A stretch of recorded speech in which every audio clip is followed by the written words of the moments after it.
আজ কালীকথায় আপনাদের বর্ধমানের এমন এক ঐতিহাসিক কালীর পুজোর কথা জানাবো, যে পুজো বর্ধমান রাজপরিবারের ইতিহাসের সাথে জড়িয়ে রয়েছে।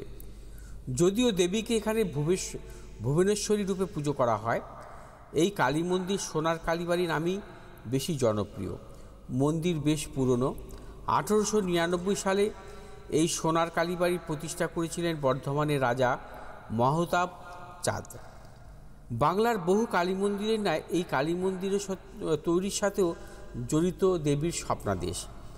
বর্ধমানের রাজার স্ত্রী রানী নারায়ণী দেবী ছিলেন অত্যন্ত ধার্মিক।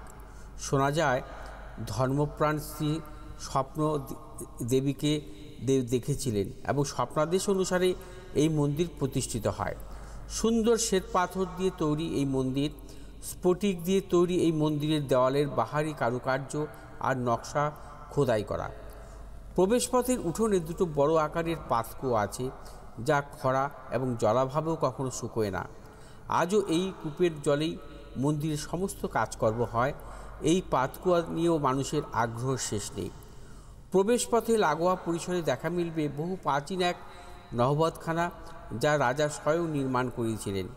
শুরুতে এখানকার কালী মূর্তিটি সোনারই ছিল। একবার সেই মূর্তি চুরি হয়ে যায়। পরবর্তীতে স্থানীয় বাসিন্দাদের চেষ্টায় নতুন করে দেবী কালীর মূর্তি স্থাপন করা হয়। সোনার কালী মূর্তির জন্য এই মন্দিরের নামকরণ হয় সোনার কালীবাড়ি। এই মন্দিরের অন্যতম আকর্ষণ এবং দর্শনীয় বস্তু দেবীর পায়ের কাছে রাখা এক শঙ্খ, যার শব্দে মুখরিত হয় গোটা কালীবাড়ির সন্ধ্যা আরতি। এই শঙ্খের আয়তন বিরাট, প্রায় 1 হাত লম্বা। জনশ্রুতি আছে মহারানী নারায়ণী দেবী সমুদ্র তট থেকে এই শঙ্খ সংগ্রহ করেছিলেন। দেবী মূর্তিতে রয়েছে বিশেষত্ব। এখানে দেবী কালীর জিহ্বা দেখা যায় না। দেবীর পায়ের নিচে মহাদেব নেই, কারণ দেবী এখানে উগ্র রণংদেহী রূপে নেই। দেবীর শান্ত এবং সৌম্য মূর্তি এখানে বিরাজ করছে। সোনার কালীবাড়ি বা ভুবনেশ্বরী মন্দিরের নিত্য পুজো এবং সন্ধ্যা আরতি হয়। ভোগ বিতরণ হয় নিয়মিত। কার্তিক অমাবস্যায় কালী পুজো এখানে খিচুড়ি ভোগের সঙ্গে থাকে মাছের টকও। বর্তমানে পশু বলি বন্ধ, বদল হয় চাল কুমড়ো বলি।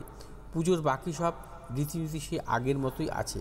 সময় শেষ হয়ে গেছে, একদম সময় শেষ হয়েছে। তবে এই যে বিচিত্র কালীকথায় আপনি যে স্বাদ দিচ্ছেন মানুষকে, এটা কিন্তু মানুষের কাছে একটা নতুন দিক তৈরি করবে, এটা আমার বিশ্বাস। অসংখ্য ধন্যবাদ।